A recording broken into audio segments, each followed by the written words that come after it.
Welcome to episode 7 of the ISO podcast. I'm your host Chuck Duru, and on this episode I'm joined by Newcastle Eagles point guard and two-time BBL MVP Rahmon Fletcher. On today's episode we discuss the BBL trophy and the preparation for the final amid the controversy surrounding the coronavirus, player rivalries within the BBL and being compared with Justin Robinson on social media, his college career and how it prepared him for turning pro, playing for the Eagles and his personal and collective successes in his time at Newcastle, giving young players the opportunity to play in the BBL, and much, much more. It was great to get Fletcher on the podcast. He's been one of the best players in the BBL year on year since he's arrived, winning a quadruple in his first season and then going on to win, the MVP the year after and the year after that. It was great to have him on. He's had a great story, coming from Missouri in America. We discussed a bit of Ozark. Don't worry, no spoilers. Hope you guys enjoy it. As always, don't forget to like, subscribe.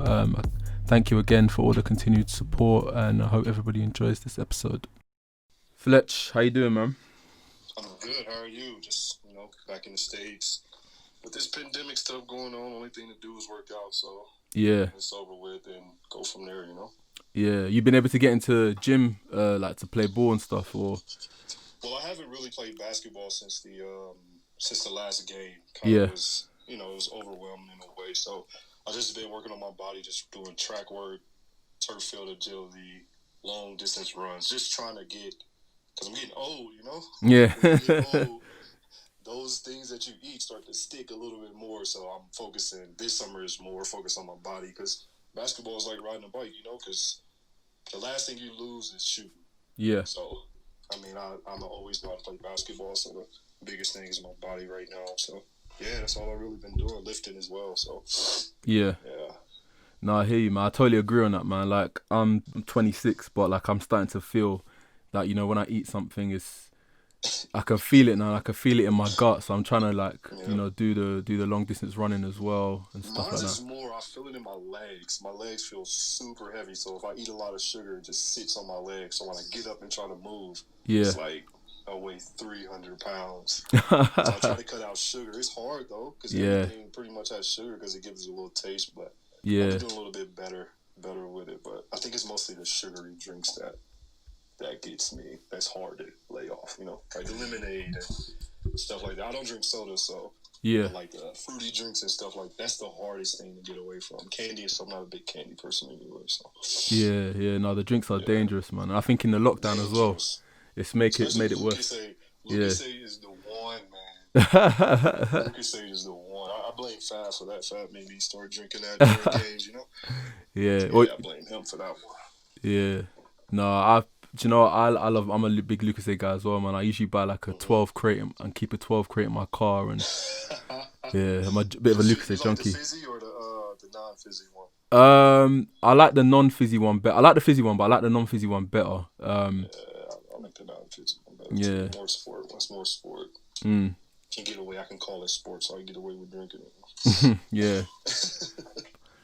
Thanks for coming on today. No problem. Thanks for having me. So let's start on the, you said you last played basketball the last game of the season, which was the BBL trophy. So an incredible game, a lot of controversy around, whether the game should be played or not. But I can't lie, man. I was on my Twitter saying, I hope it goes ahead. Very selfishly, I admit, but I was happy that, the BBL took the, controversial decision to play the game. But let's talk about that. Good game for yourself. 29 points, led all scorers. What was the mood like then going into the game? To be real, because I've been in finals before, but the preparation, the build up, the game, the day of the game was a little different because you knew it was the end. You knew it was over. So it was a lot of mixed emotions you try to get out of are people safe? Because we got to stay in hotels the night before, and you don't know who's been in a hotel before, playing in our minds. But we don't know who was on the coach before we got on the coach. We don't know who was in the hotel before we got to the hotel. So all those things were kind of distracting our mind from 100% preparation for the final. Yeah. You know, no matter who we were playing, Solent is a tough team. I'm sure you know. You played against them. Yeah, They're yeah. a tough team. Oh, I know, man. You know? Yeah. And not for 1 second did we think, oh, we go roll over them. You know, like, or it's going to be a blowout or anything like that. Under the circumstances, because we lost 3 starters as well. Yeah. So that was another, 2 starters, and Nick also, he plays as well. But those are 3 big-time imports on our team. Yeah. And that messes up our game plan. And CJ, that was his first game back in a long time. He was injured. That was Drew's first game back. He's been injured as well. So, and then Will had to start. Like, Will is super good, super skilled, but he was still trying to get used to our team as well. So it was a lot of things that was against us, you know? Yeah. But I think that experience kind of, because we were in battles the entire season, you know? I mean, you know how the BBL is, and Solent was the high rollers, you know? They didn't lose a game, so they had the confidence, but we were battle tested, you know? Yeah. So, but I think once the game started, all that stuff kind of went out the window, the corona and stuff like that, but the build-up was different. Yeah, for sure, man. It's tough. Yeah, no, I can't lie, you know. I thought going into the game, I actually thought, I thought you lot would win. And then when I saw the news about your 3 imports that weren't playing, I'd heard that Drew had been injured. I thought Solent would win, and I thought they'd win. Really? Yeah, I can't lie, man. I thought, come on. I know, man. But listen, my mind changed after the first 5 minutes of the game. And I can't lie, man. Let me be honest, man. I forgot who you were, man. I forgot who you were, bro. I was reminded of within 5 minutes. Newcastle with us, man. I know. Crazy. I'm bad, man. But no, do you know what it is with Solent? And obviously, I've played against them twice this year. I think with Solent, they're very, very well. One, they're very well coached. For sure. They're very well drilled. Everybody's sort of always in like cohesion. Like they don't really make too many mistakes. But right. I think I've always said, I think if they were to have a weakness, I would say it's on the boards. They're not the biggest team. They start their biggest player who starts is 6'6". Do you know what I mean? And albeit probably one of the best players in our league in Division 1, but that's where they're weak. And when you guys started, with Darius, CJ, you could see the height difference. And I think when I saw the 2 5s go out, I suppose I wasn't as confident in my Solent pick. And then within 5 minutes, I kind of thought, you know what, like. Because I've obviously people have been talking about Darius is he's getting on a bit, his best years some say behind him, but my God, did he look he looked amazing. Like he looked like he lost a few years, you know what I mean? He looked like the old Darius. He's been there before, and we see the stuff. You know, like you're a ball player, like as much as we don't talk about it or express ourselves on social media or anything like that, we see that stuff. We see what people say. We know everybody thought it was going to be a good game and they might edge it or anything like that, but they forget we have 3 players that got like 6-7 trophies in the BBL. Facts. Battle tested. So it's like that's 3 against maybe 6 or 7 players that haven't played that level yet. Yes, they beat London. Yes, they beat Bristol and stuff like that. But to be honest, we're a totally different animal in a way. You know what I mean? Yeah, no, 100%. There's no arrogance or anything like that, but this is ball player talking to ball player. You know how, and the Ish guy, the Smith guy, the point guard, he's really, really good. Yeah. And you know me, my mentality is like, all right, well, let's see. I want to see. Because that's the same thing he's going to say. Yeah. Like, I want to see what this guy's about. And that was me as well. It wasn't like, he plays Division 1 or anything. There's no way he's on this level. Like, I just want to see. That's where my motivation was. And the same thing with D and CJ, because Charles is good. Yeah. And they wanted to see too. So like those were like the 2 biggest matchups, to be honest. Yeah. So I both agree. teams were ready mentally. We were locked in. We saw all that. Yeah. All that. Yeah. Yeah, no, it was a good game, man. It was a good game. I mean, what a way to sort of conclude the short season. Obviously for the BBL and for British basketball period. I think, like you said, I think a lot of the Solent guys, I think they were going into that game, with, I think, probably more to prove in the sense that, they're the underdogs. And I think, guys like Ian Smith, Travis, Elliot, even some of the British guys who, might have aspirations to play in the BBL, might think they are good enough to play in the BBL. It was, for them, it was that. And then... We were the same way. Yeah. We had the same mentality because, in a way, we were the underdogs as well. The 6 players, 2 coming back from injury, 1 that didn't play a lot, Did you feel like the underdogs going in? Or did you feel like it was... No. I didn't feel like we were ways above them. Yep. Because you can't think that. That's when you get stumped on. But I did feel, I was confident that we'd edge it or, win. But I think if we had our whole team, it would have been a different outcome. Yeah. Do you know what? I looked at the bracket and I actually thought, well, to be fair, I didn't think they'd beat London. But when they beat London, I thought they'd beat Bristol. I actually said to my friends, I think they'll beat Bristol comfortably. And they ended up, smacking them at home and, losing the second leg. Game. Yeah. Jeez. Them boys don't lose at home, man. To be honest, we wanted Solent. Yeah. But yeah. It is what it is. Yeah, no, you're right. So yeah, I want to touch on something else as well. So me and obviously I had Kofi Josephs in episode 1, and we spoke a bit about BBL rivalries, more so from a team standpoint. And he was talking about Worcester and Bristol having this rivalry, and we discussed a bit the Newcastle and Leicester traditional rivalry and whatnot.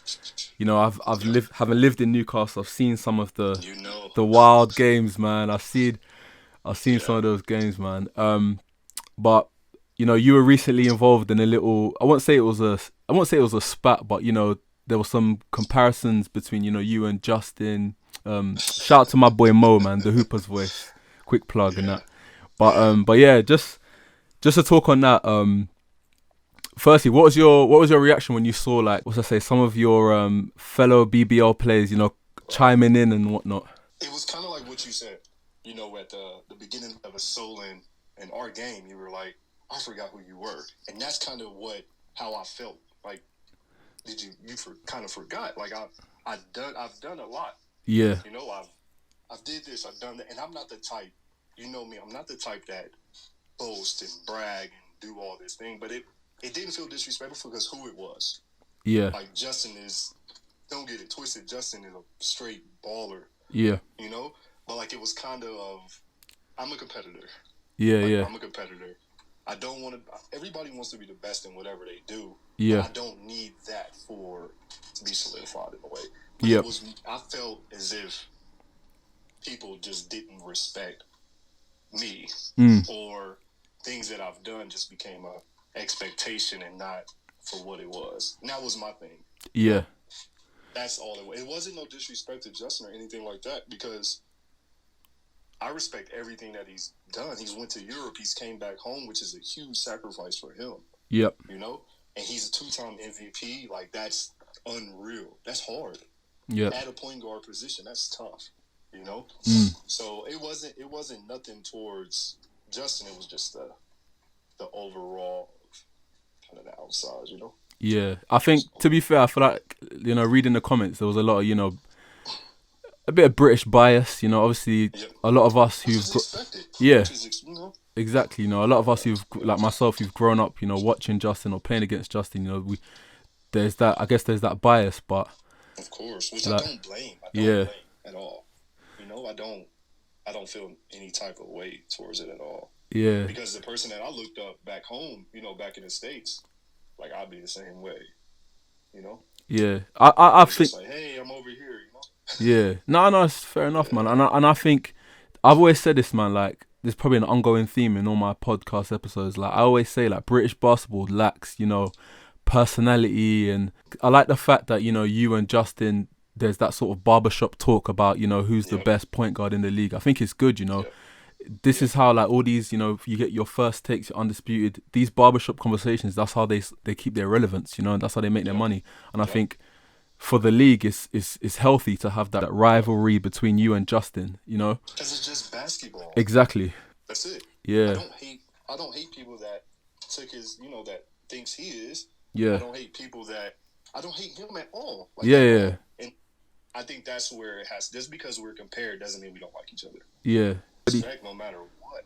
Yeah, and I don't think anybody who saw that, got that from there. I can't lie, I was a bit, my eyebrows were a bit raised when I saw Joey Ikuim's first comment. To which you responded. I think you kept it classy. And you can blame it on the corona too, because I got time now. Time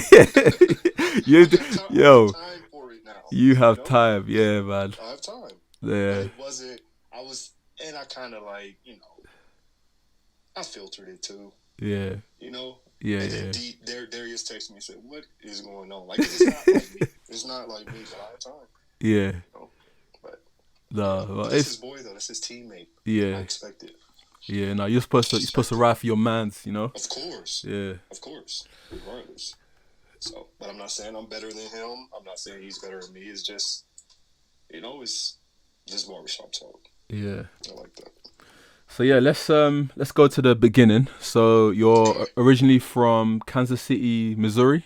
Missouri, yes sir. Do you watch Ozark by any chance? I do. Of course. What's the name of that? Kansas City is. Yeah. That is how the Ozarks are. Oh, it's actually the real place. Oh yeah. Oh, I didn't even know. I knew because there's the what's it called, the Kansas City mob who Yes. Marty works with and whatnot. Do you know what's funny? It's a place. It's Ozark, Missouri, right? Yep. It's a vacation place that a lot of people in Missouri and stuff like go down for the 4th of July. Which, right. I'm pretty sure you're kind of familiar with the 4th of July. Yeah. And it's the Lake of the Ozarks. It's a lot of lake houses. And It's like, it's nice, But yeah. it is that part where it's Marty. It's like that, Yeah. And like all that. That does exist. Right. So it's a real place. That's interesting, man. Yeah, I know. Yeah. It's dark. It was dark, wasn't it? Yeah. I like how this last season ended, though. Yeah, I was. Do you know? I don't want to spoil it. I don't want to spoil it for anyone who's listening that hasn't watched it. But that had me mind blown. Yeah, man, I did not expect it. But I liked it. So yeah, you grew up in Kansas City, Missouri. You ended up going to college at the University of Wisconsin, Green Bay. Yes, sir. So how did you end up going there, and what was the recruitment process like for you? So coming out of high school, first of all, I went to a performing arts high school, which is, where they're focused on choir and music and creative writing and dance and art and stuff like that.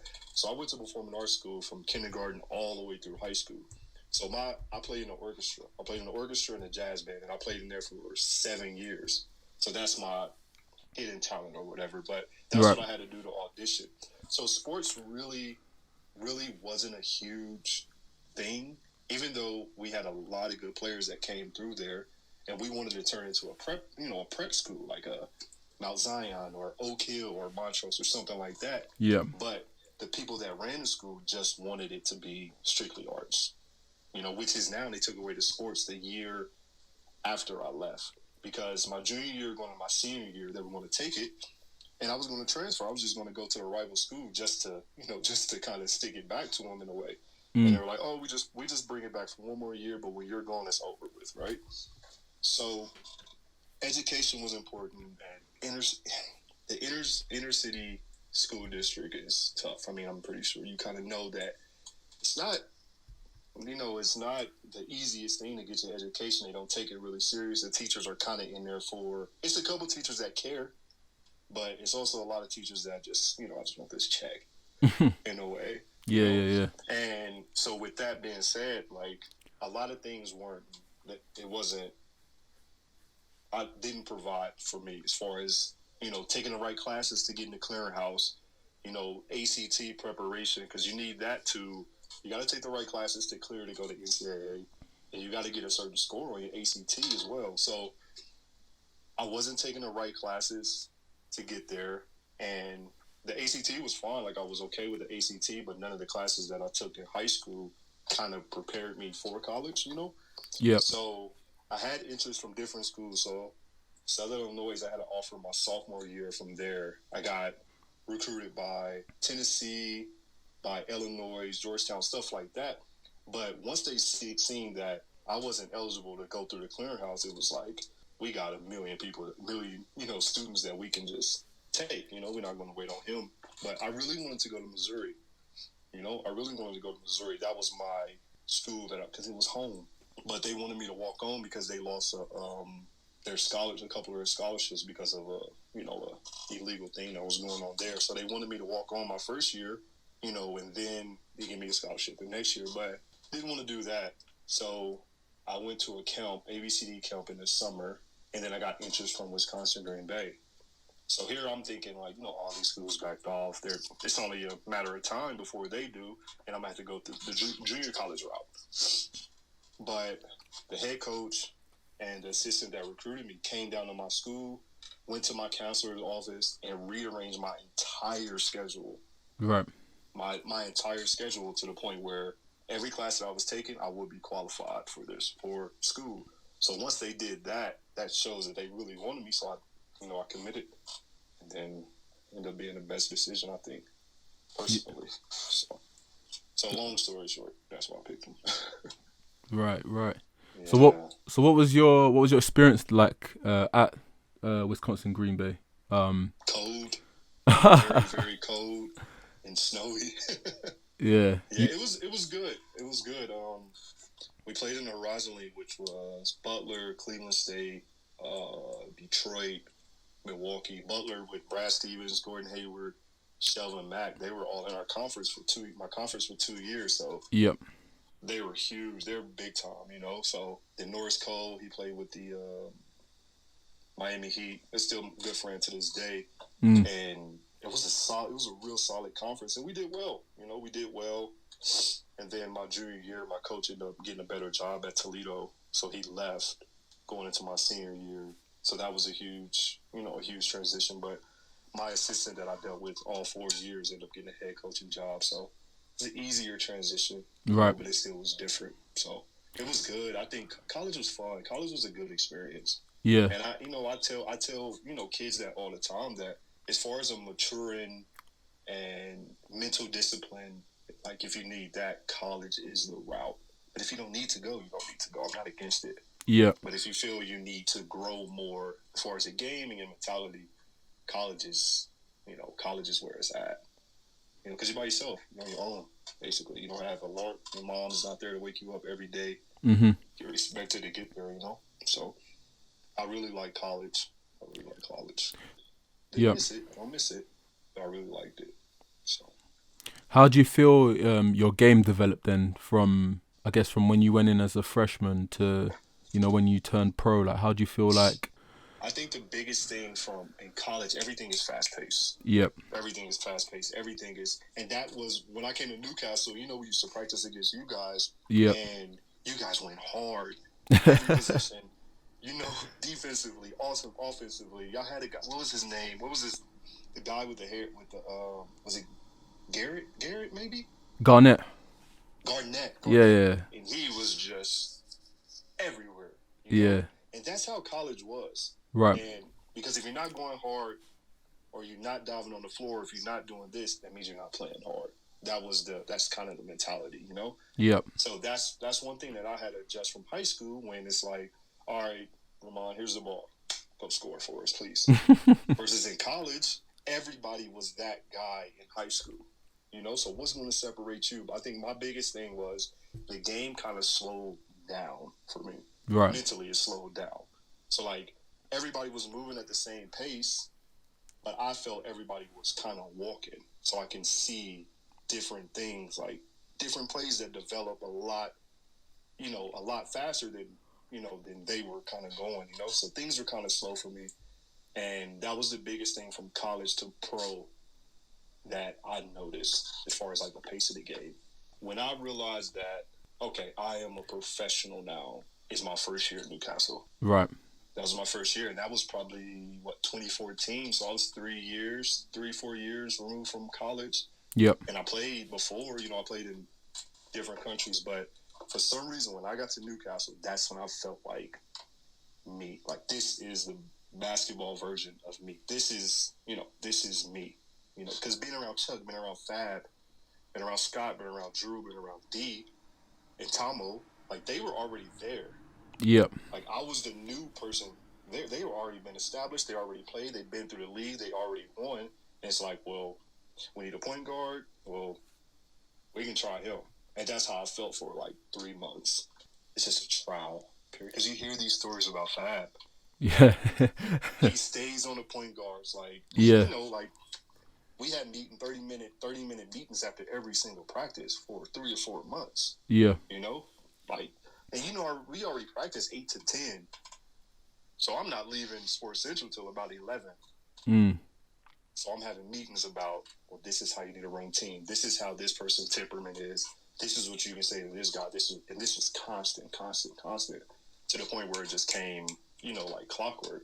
Mm-hmm. I didn't feel like I belonged. I never told anybody this, but I never felt like I belonged in that circle or that group until the cup final, to that first cup final. That's in your first season at Newcastle? That was my first season in Newcastle, yep. Okay, we'll touch on that in a minute. I just want to touch on, after you graduate from college and you ended up signing in Holland, is that correct? Yep. So how did that move come about, firstly? So my agent he's from the Netherlands. He's from Holland. So of course he wanted to place me there because he knew people, he knew the organization, he knew, the league in a whole. So he felt like that would be the best fit for me. But unfortunately, the club that I went to, they kind of, spent more money than they really had. So after a month and some change, our whole team folded. We went bankrupt. Damn. So I probably got, for like a month or so, they were like, we pay you something. So I got 400 euros, and I had to go back home. From September to December, I was just home, just waiting. And then I ended up going to another team there and did 2 years there. So what was it like in terms of, living in Holland and your experiences, like culturally and whatnot, and like adapting to, I guess? It was different because that was my first time going overseas. And then this was 2011. It wasn't FaceTime. We didn't have FaceTime audio. We didn't have anything like that. I didn't even have a computer. Yeah. I had an iPhone, but it had Skype on it. I know you remember Skype. And Skype I still use it now. Yeah. I'm sure it's probably a lot better than it was then, but it was, it was tough. It was tough, and that was my first time overseas. I didn't know the language. I didn't know how to shop in the grocery stores and stuff like that. So for like 2 weeks, I ate M&Ms and Twix, drunk Coke for 2 weeks. Athlete's diet. Yeah, the professional athlete's diet. That's what I did until, the trainer guy. I was always tired because I didn't go to sleep until 2 or 3 in the morning because adjusting to the time difference. So the trainer, he asked what it was on because I was low energy, didn't talk, like, at all. Every drill I sat in the back because I didn't know anything. I was just, like, nervous in a way because I didn't want to mess up.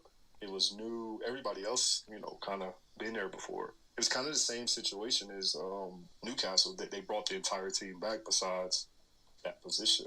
So yeah.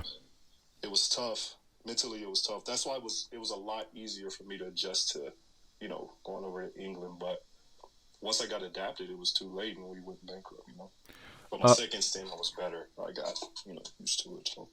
Yeah. So yeah, I know we've touched on, your first season at Newcastle. So let's go back to that. How did the move to the Eagles come about? So that agent that I was talking about that placed me, I ended up, terminating our contract because after my 2 years in the Netherlands with the second club, I had to sit out an entire year because he was chasing money. He was chasing money, not the right situation. So right. In October, November, I ended up sending him a termination letter, but he wouldn't let me go. He wouldn't, sign it to the point where I can sign with another agent, another team, because I had a few offers already, that teams that wanted me to come, but he wouldn't release me. So I didn't get released from him until February. And by then, no team is going to pick up somebody that's been out almost an entire season. So he released me then. I signed with my new agent, which I'm still with to this day. And then he had me Newcastle by June, July. First, Fab called me. I talked to him for 2 hours. That I was just confused because, you know, you don't talk for a coach for 2 hours. You know? Yeah. And then the whole player coach thing was like, all right, well, but I'm just happy to have any interest from any team. Yeah. You know? And I know that, you know, now, looking back at it now, what he was saying as far as like, this is what the club needed as far as to move forward and all this stuff. By then, I was just happy, like, whatever you tell me to do, I'm doing. I'm just happy to be here. Yeah. And that's kind of like what played a part of me, because I still have that feeling towards them. That's why I constantly go back. Because when I was down, they kind of gave me that, you know, that lifeline, that lifesaver. So yeah, you mentioned you know, the player coach situation. For me personally, like I've never really been a fan of player coaches. Like I don't think the BBL should allow them. I've always said that. For some reason, somehow Fab made it work at Newcastle, and like, you know, I commend him for that during his time there. But I'm always interested, you know, to, I guess, get a perspective of, you know, players who come into the country and, you know, end up playing with a player coach, and obviously I haven't been at Newcastle for X amount of years. Right. What was it like, you know, playing under a player coach, and, you know, how did you feel about it going into the Newcastle situation? See, my situation was different. I really didn't have any ill feelings towards it. Yeah. You know, because you want a coach that is a player's coach, you know, where he understands, you know, your day-to-day life. He understands how it feels to play 30, 40 minutes. Like, you want that type of somebody that played the game before. Yeah, definitely. You know? So, like, in a sense, you were getting that, but you also were getting a player that was going to play hard in every possession. And that's two things that you want. You want that from a player, like one of your teammates, and you want that from a coach. So I didn't see it as like, oh, he's trying to take all the shots. He's trying to do everything. He's trying to run everything. Yeah. I didn't see it as that with Fab. Like, I had I told you I had the conversations with him every single practice for hours. So I kind of understood him a lot more than people outside looking in. Oh, right. So it never bothered me. The player coach never bothered me. Yeah. And he wasn't at my position either. It was like, okay, he's not trying to take my spot. So yeah. I understand. Yeah. So, but if he trusts you and he respects you, you'll get on right with him. Right. Sure. Yeah, I mean, I remember, I think one session when I was at Northumbria, you know, I think he took like begin half of the session, and he said to us, he was like, I'm a coach I'll make you the best player you could be, or I'll break you and make you never want to play basketball, or something like that. And I think, you know, from watching him coach you guys, you know, I could definitely see that. You know, I think, you know, your first season, I think you got part of the reason why you lot were so good was that, you know, there was just that, you know, there was that synchronization, I think, between, you know, coach, players, you know, everybody seemed to like have their role, you know. And I think the biggest thing with him, it's not necessarily what he says, it's how he says it. His delivery isn't the greatest. Yeah. You know, it's not the greatest, but if you take the emotion of how he's saying something or anything like that, it actually makes sense. It makes sense. And that's what people, you know, he yells and he's real animated because he cares. He's real passionate about it. But if you take that emotion, that passion away from what he's saying, you're like, oh, okay, that makes sense. Yeah. No, I have a lot of respect for him. You know, I think, like I said, like I've never been a fan of player coaches, you know, but he's made it work, you know, for damn near 15 years, you know, and Newcastle was successful. Yeah, you know, so it can't have been easy. It's just like, you know, I think as a player, you think like, well, if the player coach, you know, turns it over 3 times, who subs him out? But, like, I mean, he had his time, because it's like, all right, well, I turned it over 3 times, but the person that's going to replace me, what is he actually doing? Yeah. And that was kind of his answer to things, you know. And if he felt like it was games where he didn't play. Yeah. Probably like 4 or 5 minutes. And those were the games where he realized, I just don't have it, or I can't go against these people, which wasn't a lot, but he still recognized it in a way. Yeah. And that's where I got the respect for him for that, because it wasn't like, all right, I can do whatever I want, so I'm going to play. Yeah. No, that's fair. People might have thought that, but it wasn't like that. So yeah, your first season, you guys end up doing, a clean sweep. I think that was the year Charles Smith was MVP off the bench. Mm-hmm. If I had to describe that team in one word, it would probably be firepower. You had yourself, you had Andre, you had Scott, Andy. Andre is underrated. He doesn't get talked about a lot. Nah, it was kind of unfortunate that his talent was kind of suppressed in that team because one, I think he came late, and obviously you had Scott, you had Charles, you had all these guys who were like bona fide scorers, and then you had another scorer. So it's like, I guess maybe it looked at times that he was maybe a bit frustrated. But obviously, when you're winning and everything's rolling, you don't really pay too much mind to that. Right. Trey's a beast, man. Yeah, I mean. Trey's a beast, man. I mean, look where he's at now. Yeah. He's got a passport now, isn't it? He's got a European passport. Yeah, doing his thing. He actually played for the coach that he the one that kind of, put it in my ear that it was okay to go to that Slovakian team because that coach coached him there. Oh, right. So, yeah. How do you think you guys were able to, I guess, successfully, achieve what you achieved, given, all the, the egos, the talent and everything? What do you think was, I guess, your formula for success that season? I think we all brought something different to the table. The team needed all of us in different ways, so we didn't step on each other's toes. We didn't care who scored. I think our biggest thing, we wanted to break the other team more than we wanted to win the game individually. Right. So we all had that. We all had the common goal of we want to decimate this team that's across from us, and we want to win. We want to win everything. I didn't know what a clean sweep was, obviously. Yeah. But I wanted to win every single game, and everybody wanted to win every single game. It didn't matter who scored. Even if Chuck or anybody on our team wouldn't have got MVP, we wouldn't have cared because we did a clean sweep. Yeah. And we blew teams out. And that was our biggest thing. We wanted to show our dominance no matter what. In practice, in games, in preseason games, anything like that. We wanted to be up by 20 points as soon as the team walks into the arena. Yeah, which that's you were. What we always said. Yeah, that's what we always said. And yeah.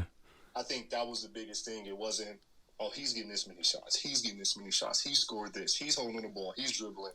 It was never that. It was, all right, he scored. Good bucket. He got a stop.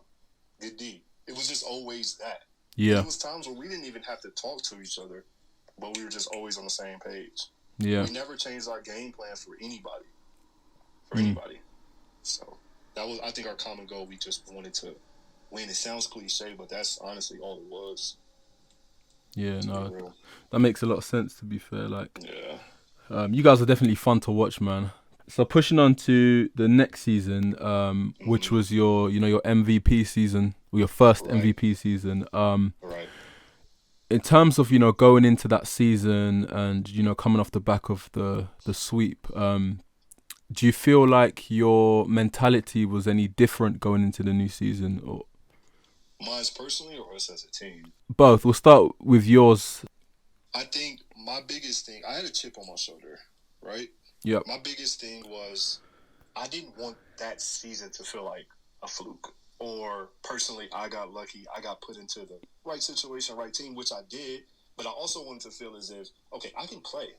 Yeah. Like, I can play basketball, so that chip on my shoulder I kind of had that the entire season where I just was strictly focused on showing people that I can play, and that went out the window fast because that's a terrible way to think.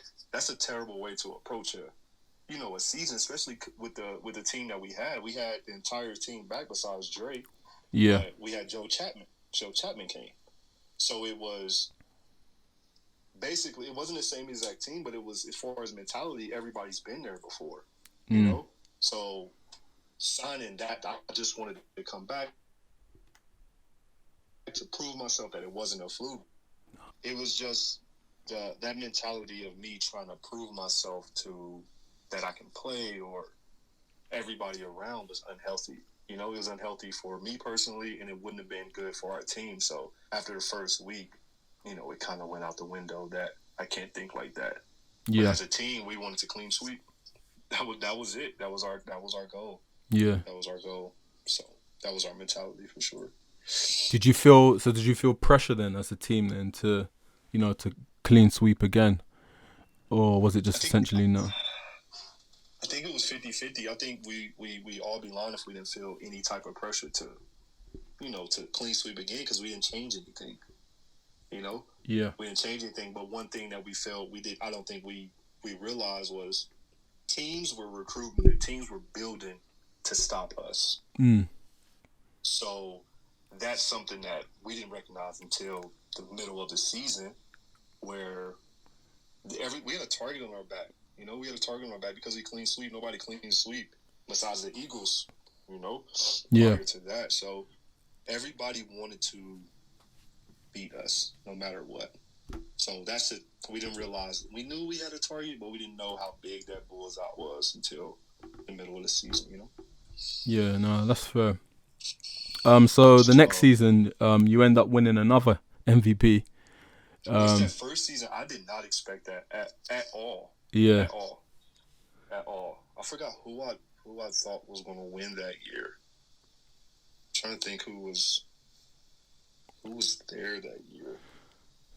Drew Sullivan. Drew Sullivan. I thought Drew was winning that for sure. That was the year he was at the Lions. I didn't even think I was even in the running for that in my second year at all. So it was a shock to me. Yeah. Huge shock to me.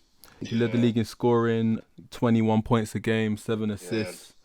That was my third year. Second year, my stats weren't really popping. It wasn't like, oh yeah, he got it.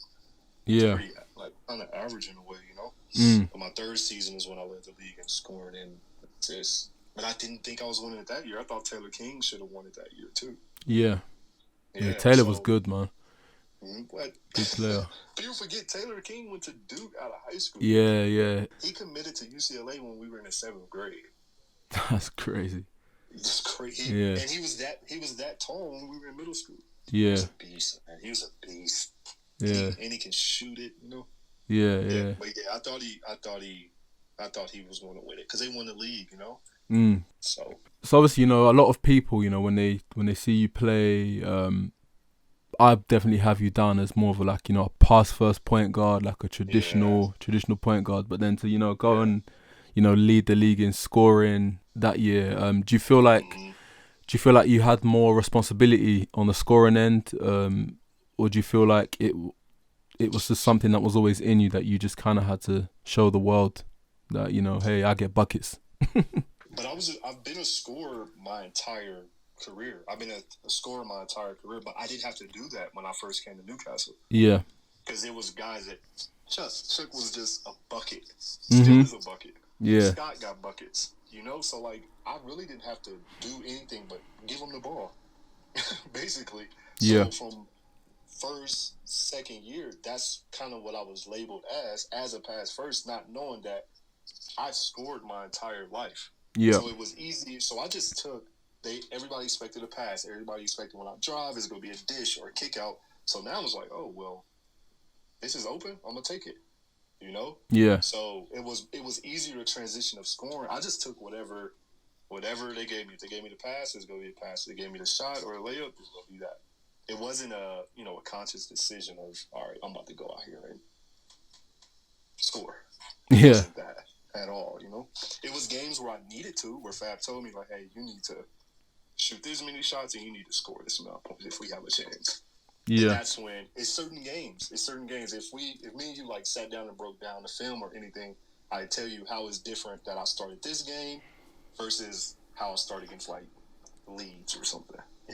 Yeah. It was totally different. It's a totally different mindset of against the Londons, against the Leicesters, against Worcester, they were really good. Chester, which had firepower. It was in Bristol. It was okay, we need you to have a start off super aggressive, against Zaire, against Neil, and players like that. You have to start aggressive. Yeah. They have to play defense. So it was more of that my third year than any year before. Yeah. Where I had to be aggressive. Yeah. So at the end of the season, you end up departing the BBL. What ended up being, a temporary departure. Not even a full year. So yeah, you end up signing in Slovakia, and as you mentioned, that was assisted by Andre Jones. Mm-hmm. So yeah, what made you make the move, and was it a situation where you were actively looking to leave Newcastle, or? I think probably about February, March, I kind of figured that I wasn't coming back because we've done everything personally, and as a collective, it wasn't any more. I felt it wasn't any more room. What else mentally? What can get me motivated to play? Yeah. Same team, same philosophy, same system. They're going to guard me the same. They're going to do this, and it was, and I got mentally. It was because I felt myself constantly feeling like I had to prove this, and it was draining. It drained me, and I felt that I needed a fresh start. Yeah. Because I didn't want to get too comfortable. Right. Because that's when injuries happen. That's when you start to decline, and I wasn't ready for a decline yet, and I felt like I had more that I wanted to experience. So I wanted to go to Europe, and then it ended up being Slovakia. Yeah. Right, and then how would you compare, the standard in Slovakia to the BBL? Oh, man.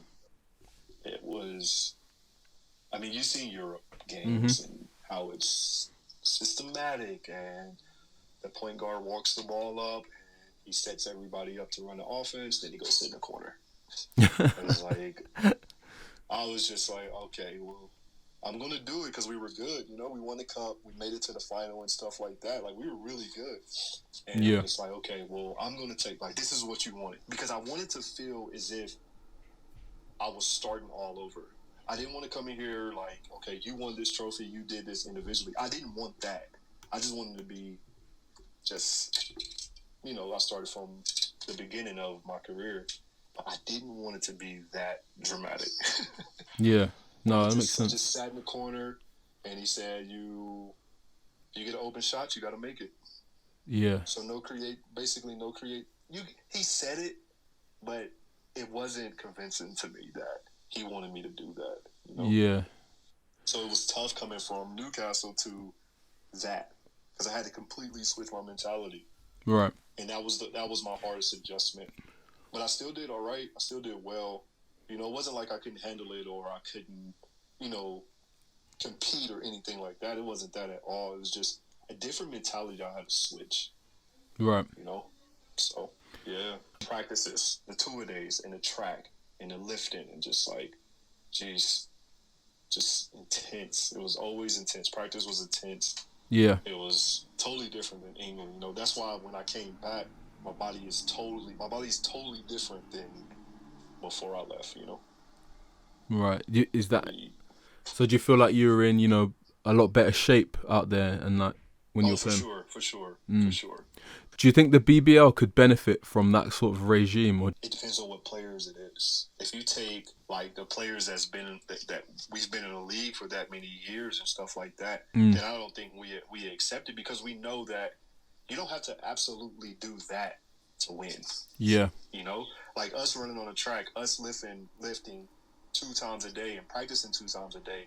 That I don't think that was the 100% recipe for success. We need it. Don't get me wrong. I'm not saying that we need to be in shape. You need to be in shape. You need to lift. You need all the injury prevention stuff. But to that extreme that we did, I don't think that was needed. Yeah. No. Some form of it. So I think the BBL should, some form of it. Of course, because it's good for us. Yeah, because I've always thought, that sort of, regime where, where you're the 2-a-days, the intense lifting, all that stuff, I think it's a lot suited for, young players, particularly, those 18, 19, 20, 21-year-olds playing in the BBL. The only thing is like, if you look at a lot of rosters, the majority of the players playing on the teams are, 25, 26 and upwards. So, like you said, I think some teams it might suit, other teams, like traditionally, Newcastle traditionally does have like an older roster. There's always, there's the Eddies and like the young players on the team. But let's keep it a buck. Like majority of the team is usually 27, 28 upwards. So for sure. You know what I mean? That's tough though. It's tough because you want young players and stuff like that, but then if you want to be super successful or anything like that, you want players that's already experienced. Yeah. So like it's kind of it's catch-22 that you can't have both. You can't have best of both. Yeah. You might get a 21, 22-year-old that's like super mature or anything, but he's missing just that experience. Yeah. So I think that's kind of was our recipe. Seeing all like the young players who have been on the end of the bench at the Eagles and stuff, it does pose like a common question around British basketball. I don't know if you're aware, but like there is this big topic about giving young players an opportunity, and I think you're right. I think if they're ready to play, then do you know what I mean? They should be given the opportunity, but the chances are they might have the skill set, but maybe they don't have the maturity, or they don't have something's missing. Do you know what I'm saying? And yeah, but why is it just for basketball? They don't say that for some. And I'll just ask, why do you think that's just for basketball? They don't say that in soccer, or they don't say that in a workforce of, all right, well, we need to give these young kids a chance to run our business. Yeah.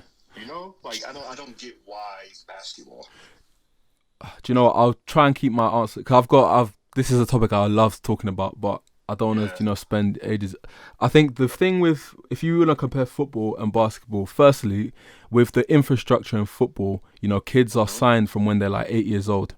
So if you're getting elite coaching by the time you're in football, but if you're not getting elite coaching by the time you're 12 years old, chances are you're not going to make it in this country, or you won't play at the highest level. Whereas with basketball, you rarely find a kid. You'll find a lot of kids who play basketball. They start at like 11, 12, if they're lucky. Like I only started playing when I was 13. There's a lot of kids who start playing when they're older. And if you're a big man, there's more room for you to sort of start later. But when you're a guard, you have to start younger. You have to start when you're 8, 9, 10, I think. Yep. So I think for us to get to a point where we're producing young players who can play in the BBL, we have to get to a point where they're getting elite coaching at a younger age, and that's to the point where like we're talking beyond just doing the fundamentals, the dribbling, shooting, all that stuff. Like that should be taught when you're 8, 9 years old. When you hit like 13, 14, that's when you should be start to work on the intangible part of basketball, the IQ, the decision making and all that stuff.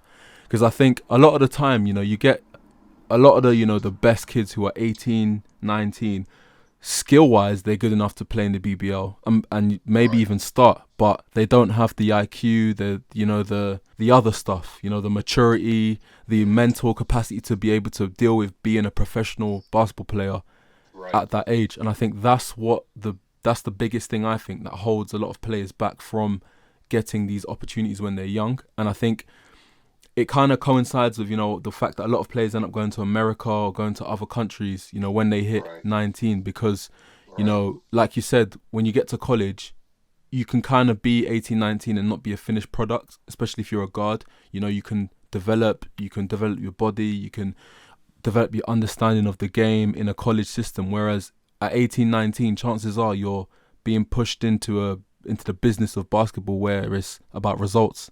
You know what I mean? Where you have to perform night in, night out. It's tough for the coaches, man. It's tough for coaches because, they get that pressure.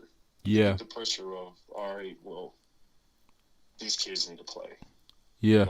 And they get the pressure from everybody, from people around, people, that's in charge and stuff like that. But yeah, you want to win at the end of the day. Yeah. You want to win, But I 100% agree with what you said, though. Yeah. And like you got to get that. I think the next step, for if we want to, get our young players playing, is we got to do a better job of preparing them, developing them to play. You know what I mean? Right.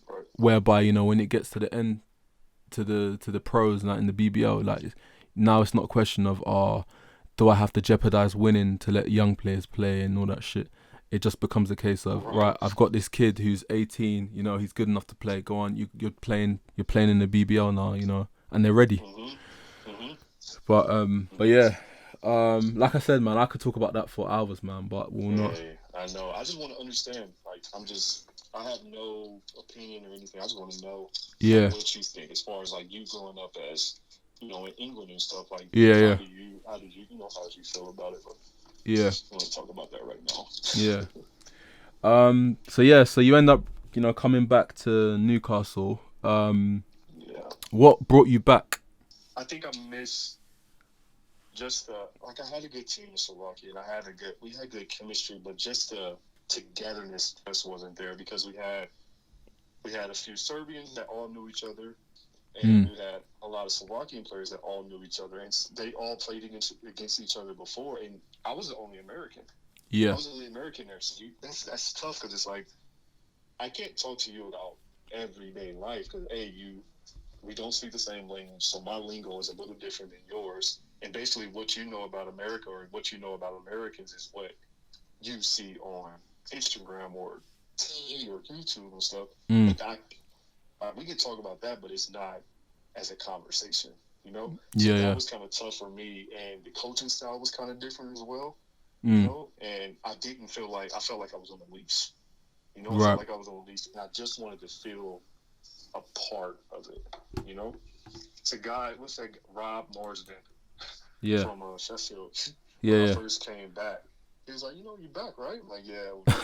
He's like, you want to just be the big fish in a small pond, in a way. And it was funny that he kind of said it, but then I took I thought about it like, well, maybe he's right. Because I missed it in a way. Yeah. I just missed it. And it was something, because after games we sign kids' autographs, we talk to people and stuff like that. Yeah. In Slovakia, it was like, all right, shake hands and go home. Yeah. It was just different. And then with the year that they had, I felt as if that I kind of wanted to help. I felt like I wanted to help in a way. They had a really good team, man. They had a really good team that year that I was going at, Jay Sean and Nimley and, those guys. But I just felt I want to come back. Yeah. I just needed to come back. Yeah, no, phase, in a way. That Geordie hospitality is just different, you don't get that anywhere else. It's different. It's different, But it's, sometimes you go around a bit as well, so. Yeah. So, I want to touch on, this season. We spoke about the BBL trophy. Quite an injury-plagued season for you lot, finishing at the break 7-6. How do you feel the league would have panned out, and the league and the players would have panned out? It's so tough. It was so tough because we hit an injury, like that injury point early. Usually you hit that injury point about February, March, where it's like, being a baller those are the dog months. Yeah. All the holidays are past. Yeah. The weather is different. And then, Newcastle is dark and rainy 85% of the day. So that already plays a part of it. Then we got injuries that, and then with Rodney, the passport situation with Rodney, nobody expected that to last as long as it did. Yeah. And that kind of messed things up. And then we had John, and we had to release him, which, we don't ever do. We don't ever just release players or anything like that. So it was kind of up and down, and Ian coming in was unexpected for him and for us as well, because this team was recruited for Fab's system. Right. And of course Fab got his his gig in Toronto, which I kind of knew it was coming. It was in the works for when I was in Slovakia. Right. That we talked about it and stuff like that, but it was like we came to like, okay, well, you coming back, let's do it. And that's what it was again until, I got the call and he said, well, I'm thinking about doing it. Like, you crazy if you don't. Yeah. Like, why would you? You can always come back here. Yeah. Always. Yeah. So it just caught everybody off guard. And I think the trophy final would have gave us momentum in a way, mentally. Not saying that we were going to go on and win the league or anything like that, but we already had a piece of silverware. Yeah. Already. So that monkey on our back is off. So we could just play. We already got one up more than everybody that's at Worcester. Yeah. So it's like, okay, well, we good. We got one. That's more than what we had last year. Yeah. So I think that would have gave us some type of momentum, Yeah. No, that's fair. Yeah. In terms of life after, like we said, the Fab's departure to Toronto, do you feel like there's been like a cultural change, with Ian taking the lead at as head coach?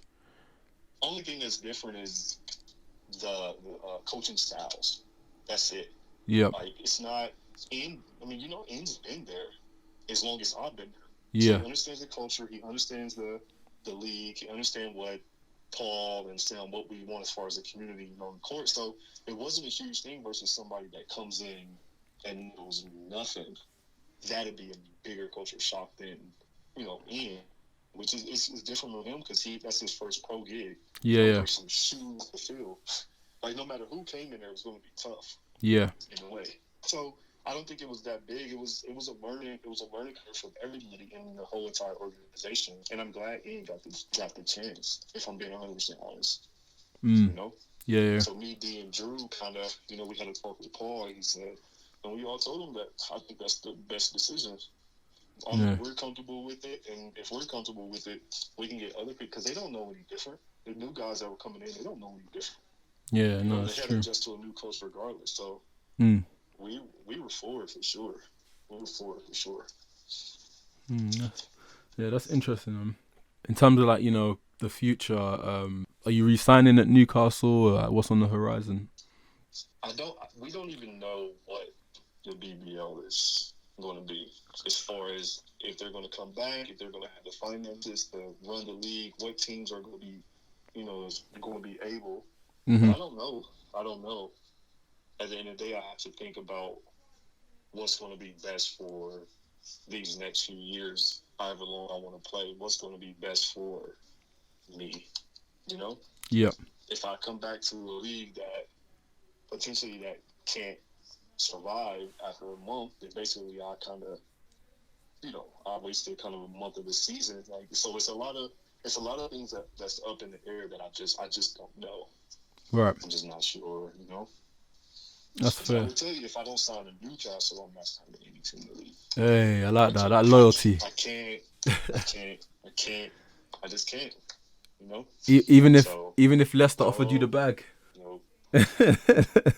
When it comes to that, man, it's tough, man. It's tough.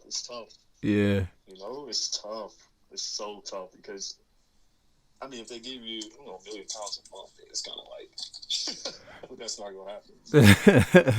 But it's hard. It's hard going to a rival team, man. Yeah. Especially Leicester. I can't go to Leicester. You know that? Nah. They'll boo you when you go back to they'll throw shit at you, man. It's not going to happen, but if you speak hypothetically, I wouldn't play the Newcastle away games. That'd be in my contract. No. That'll be for your own safety, man. I couldn't do it, man. I couldn't do it. Yeah. I don't even care. I couldn't do it. Yeah. Yeah. So, but I don't know. I don't know what the BBL is going to be. How it's going to be, No matter what, I wish the best for it because there's so much potential there, man. Yeah. No, undoubtedly, man. But I don't know. I'm not saying no, but I'm not saying yes. So I'll give you the political answer. All right, man. Finally, post-playing plans. When you do, decide to hang them up, what do you see yourself doing, or do you see yourself staying within basketball? Or? I think, the easiest thing for me to do is coach basketball, coach college, because I'm gonna have, a lot of opportunity as far as the connections that I got as far as the schools that I went to. Yeah. Because all the assistant coaches are different places, But one thing that, I want to do coaching because that's going to bring the fire down. Because I'm going to still want to play. We're going to still want to play no matter if we 50, 60, don't matter. We're still going to want to play basketball because that's part of us. But as far as the competing thing, if I go into coaching, it brings that desire, that fire kind of down, which make it easier for me to transition to something else. But yeah. I want to work in the Nike Corporation, man. Yeah. That's like a dream job of mine. Yeah. Yeah. Yeah. Loops and stuff I got to go through, but if I focus strictly on that, I'm pretty sure I can do it. I want a corner office with a nice view. Yeah. Hey, Nike, great employee discount as well. I got you. Great employee discount. I used to work there. I worked in the store in Newcastle when I was there last year. Yeah. Which one? The Royal Keys one? Royal Keys, yeah. They closed down now, man. Did it? Yeah, closed down. Because I started going to the one in Durham. Yeah. I like that one a lot. Yeah. Yeah, I want to work in one in Portland, in Oregon. I want to work at the corporation, man. I don't want to work on campus. Yeah. They got. Because I worked at Foot Locker. I worked at House of Hoops before. Yeah. I'm not a big seller, man. Yeah, nah. Yeah, They got. big, but... They got the court in the Oregon office, didn't they? They got yes, man. The gym, as you lot And say. they got the employee store there too. Yeah. Yeah, no, that's sick. It's a dream job, but yeah, far-fetched for now. For sure. But yeah, man, I appreciate you coming on. Yeah, I appreciate it, man. Anytime. If you want to talk about any type of topics with other people, I'm down. Yeah, no. Definitely, man. Man. Definitely, man. I got some stuff, coming up for next season, but obviously after this lockdown, that will get put into motion, and obviously depending on where you are next season, we'll see in it. But yeah, man. I like what you're doing, though. I like this. Appreciate it, man. Appreciate it, man. I like this, man, for sure. It can take off for sure. Yeah, man. I hope so, man. I hope at the end of the day, I'm trying to give a platform for basketball players to just tell their story and stuff. That's what's kind of missing, because they, we kind of in this bubble of just basketball players. People really don't hear us talk. Yeah. This is in an interview, and we're just strictly talking about a game. And not about, like other stuff, like other type of... Yeah, I like it. Man. Appreciate it, man. No doubt.